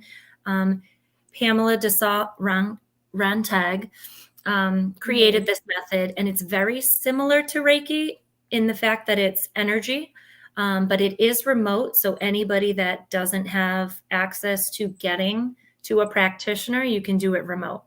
And it's very similar to Reiki and the transfer and the alignment of energy. But instead of focusing on chakras, the root chakra, the solar plexus, going through the chakras, this goes through more of an organ-based corpus callosum, thyroid, the Cool. diaphragm. It picks the organs and it goes through an organ, and each organ has an energetic composition. And I can definitely get you the information on that. I know a lot of the people in this group know Carolyn Kenyon. She is actually a teacher also. Carolyn's here in the comments. So Carolyn. shout out to Carolyn. Cool. Carolyn and myself are clinicians and practitioners, but Carolyn is actually a teacher of the course now. Awesome. So that is available to anybody who's trying to learn something new in energy work. And yeah, so right now I'm mostly doing mediumship. That's what my team's guiding me to do. And I have told my team to send me my people, whoever is drawn to me as a medium. You have to follow your gut, and that would be then contact me. If you are really, really drawn to Rachel and her services, you have to follow your gut and go to her. There's a reason that she has a spiritual dictionary and a knowledge and a way to explain something and a guide available to you, that she is the means that your team wants you to use. If you are in your community and you feel like you want an acupuncture session and you really feel drawn to it, or you're really feeling drawn to Jenny and her Reiki work, whoever you feel drawn to, there is really a reason. And most of us set up our intentions as the right people will come to us and we will be drawn to the right people. So if you do feel drawn to me, please reach out and contact me. It might just be that you have a question that I may know the answer to. It may not be an actual session, or it may turn into a session that can provide you a lot of healing. But usually when somebody comes to me for a session, they'll say, I want you to read my cards. And I'm like, well, cards are just a tool. I can just do intuitive messages, mediumship. And then during the session, we'll identify a health concern, and I can switch gears and send Reiki at that time. So usually it's just an intuitive led session, and we don't really put too much control on a protocol, because then it's not intuitively guided. It was interesting too, and Khan was saying that he was walking someone through organ healing today, and Khan is another medium in our group that has his own services and healing that he offers too. So yeah, going back to what you were just saying about like who you're drawn to, that's totally how I view it. It's like, to me, it's like what Khan's saying here, this isn't a competition. It's not. It's just like, it's what you need at that time. It's like, what's the right time for you, like in that moment, what do you most need? And your team is gonna guide you to that person. So yeah, always I'll follow be your the first intuition. one to say, if somebody is like, I want tarot reading, and I'm like, I don't offer that, but if you're local to me, I can definitely recommend one for you. So we are all a group of light workers, and we can all offer what we have to offer, but you don't need to put your services out there and get somebody to come to you if that's not the type of healing they need. If they need some other type of healing, as a true light worker with the best of intentions, you'll send them to where they can get the most optimal healing. Yeah, totally, definitely. And it helps to like have a group of people that we are connected to. So like it's easy to just say, okay, well, Jenny does Reiki, or well, you do the Reap, or all of that stuff. And it's good to like put that out there too, the services that we do offer, so people know. So awesome. And as Um, far as the business goes, if anybody has had a session with me before and you want to write a review, and it goes for everybody else, write a review and explain what it was like for you. Some people don't know what to expect, but if you like or share or comment on any of our work, we'll know you're there. And on my Facebook page, I'm not allowed to reach out and send you a message because it's a business. So they request that you send me a message first. And once you're in my inbox, I can respond to you. But as a business, you can't just send messages to thousands of people. So if you are looking to reach out, please reach out to me. And you have my email also. And we can put yeah. that in the description. Anybody interested in Reap, we can get you that information. And we have other intuitives and other mediums and Reiki and energy healers and hypnotherapists. Yeah. So once you get into this circle, if you have any questions, we'll guide you to the right people. And if we don't know the answer, either our team will step in or we'll say, we don't know the answer. Let's ask so and so. So Yeah. Yeah, totally. So awesome to have such a great discussion, to talk about. It's just really good to kind of share our own experiences as mediums, I think, and just be really open and transparent about, how we get messages. We're all learning from each other. And the more we talk about it, the more we normalize our own experiences and our gifts, because likely we're getting messages and we don't even know that we're getting the messages most of the time. Even like how you feel, like sometimes I'll feel like tapping on my head, and it'll be like, and then I realize like, oh, that's somebody tapping me on my head. But before I was a medium, I didn't know what these feelings all were about. You just think that's a weird feeling. So it's just, it's so cool how this works. And um, definitely do get a reading though from Alyssa, because I mean, I've had so many readings from you just through like our own practice sessions and just all of it. And even when I'm not asking for a reading and we're just having a conversation, something will come through. And it's just so amazing how that works. And she's just very tuned in, and really, really good. I highly recommend your services, Alyssa, and I'm so glad that you were able to come on the show with me today. And I hope to, do more events with you. awesome. Definitely would love to have you more on the live practice Yeah. events. Those are always fun too. Yeah. And I'd love to thank like everyone who's here in the comments, because we're probably going to be signing off soon. Any last words? Anything else you want to share, Alyssa? That you feel I would great. just say, be your true, authentic self. Be your true, authentic self. If somebody's not going to like that you have long hair, somebody's also not going to like that you have short hair. Somebody's not going to like that you want to be a medium. Somebody's like, everybody has their own way. And you can't please everyone. Just be kind and try to do good where you can.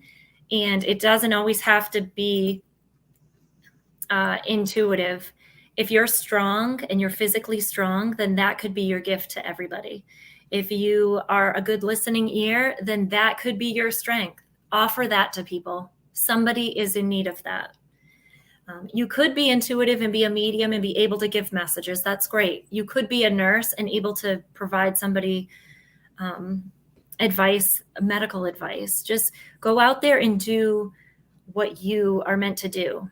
And if it means that I'm a medium and I have to come out and some people are going to cut me out of their circle, some people are going to need my services. And I'm getting to the point where it just is. It just is. So whatever you are able to offer somebody else, do that. If you're able to hold the door for somebody, do it. Like, there's no reason that you can't. If you want to pay for the person's coffee behind you, do it. Where the ripples go after you is something that we won't know until. Uh-oh. Alyssa, you cut out again. Again. Just that. Am I here now? Yeah, you're here. So think about how everything ripples after you make one action, how that's going to affect the next person, who's going to affect the next person, and just make your choices that way. Yeah, it's so true. It's just we're all so connected, and we shine our light in so many different ways. It's not just one way, or our profession. It's just in everything that we do, and just our own presence. So I love that, Alyssa. I love all the wisdom that you share. I love all of just everything. We learned so much today. I think everybody enjoyed this session and us thanking us. Thank you guys for being here. Definitely great advice. Oh, your top. Beautiful. Thank you. See? Compliments all around. Love you too, Carolyn. Anybody that has any questions, write them on the feed. Get in touch with Rachel, myself. We will respond to your emails, your questions. We'll get you the resources that you're looking for. Definitely. Please reach out on my YouTube channel as well. Please reach out. Yeah. So, I have sessions available. In the next, upcoming, I have some availability. So reach out if you're looking for a session, or if you know somebody that you think is ready for healing, ask them if they're ready. If they're not ready, then they're not ready. Definitely get in touch with Alyssa. And again, thank you all for being here. We'll see you hopefully soon. Do you have my email? It's on. It is Alyssa at alyssawatling.com. So as long as you have the spelling of my name, you can find me. And we can post that. My name is on the screen there. And it's in the descriptions box on the YouTube video here. Awesome. Thank you. I can also post a link on the group wall too, with your contact information. So beautiful. Thank you guys. Thank you so much for being here. We'll see you all again soon, hopefully. Bye for now.